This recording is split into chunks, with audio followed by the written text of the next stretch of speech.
Okay, I'm gonna do a compression test on this 1994 Saturn SL2. Compression gauge is at 0.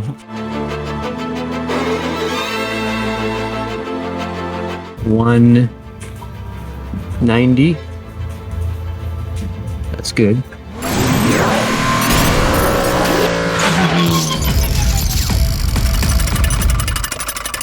Let's get started on the fuel tank.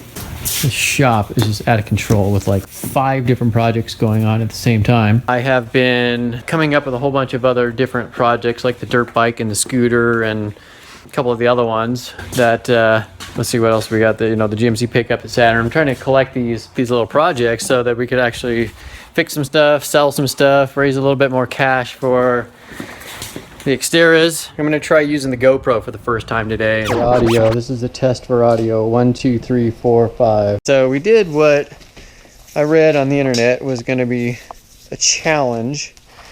And one of the forums talked about getting the ass into the car up high enough. And technically this isn't as high as I'd like it to be. So the strap that holds the tank does not unfold all the way to give you enough clearance. Foam pads. It's getting a little cool out tonight with all this rain.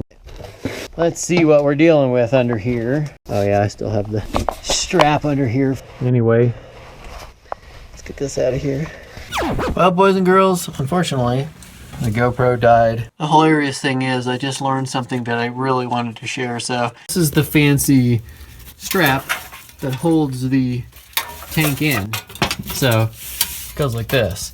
Well, rumor had it that this would not come down far enough. And even Chip said something like, "Are you sure you can't get that out of there?" And I was like, well, somebody on the internet said you can't get it out of there far enough unless you don't have the ass into the car up high enough. So I didn't trust him, and he was like, okay. But that just came out of there. So I just wanted to show you that because I was wrong. When we get the fuel pump in the mail, eBay. It's a great way to spend $86 on an OEM factory GM fuel pump instead of spending about that same much on a Chinese crap. And it's better than paying $319 for the original OEM pump that GM sells. We've gotten pretty creative these days on being able to find a way to get original OEM parts and not have to deal with the prices of OEM parts. We've managed to get to a lot of the suppliers that supply the OEM companies with all of their things. So we ended up getting a fuel pump in the mail a little earlier than we thought. So this beautiful 1994 Saturn, that doesn't quite work as well as it. Yeah, there you go. We're gonna change the fuel pump back into this. Test 1, 2, 3, 4, 5. Test for audio. We're gonna put this guy back in, put the pump back in here. We got to swap over the fuel sending unit from the old one to the new one. That was the only thing that didn't come in the mail. So this particular pump actually had to go to some effort. This is the actual original Bosch pump, which is who provided the pump to GM. I've been going through this process to find all of the original OEM suppliers to the OEM manufacturers. So who's actually making all this stuff for Toyota, for Nissan, for Honda. Now as we're dipping into our first American cars, this is the other pickup that I'm kind of just putting back together.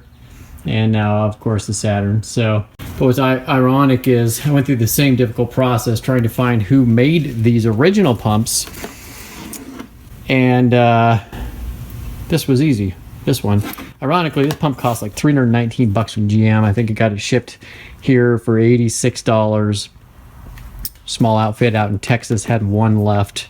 And as you can see, it's an original GM product. So that's good. Now the only thing it didn't come with was that cutie. This little the fuel sending mechanism. So I got to unbolt it there. Yank these wires down a little bit. Well, when I say yank, I mean carefully reposition, because it didn't come with that. Probably why there was a bargain rate. Tomorrow, we'll get started again, and we'll see if we can manage to get one of these things running and done. Actually, it'll probably be the GMC pickup that I have, the 92 GMC pickup that's basically all done. It's not going to get any better. It's got a bad transmission, but it goes in all gears except for reverse. And we're going to clean that one up and, you know, send it on its way to somebody who has the time to manage the transmission on that one. We'll sell it as is and see if we can get all these projects out of here so we can raise a little bit more money to finish up the XTERRA projects.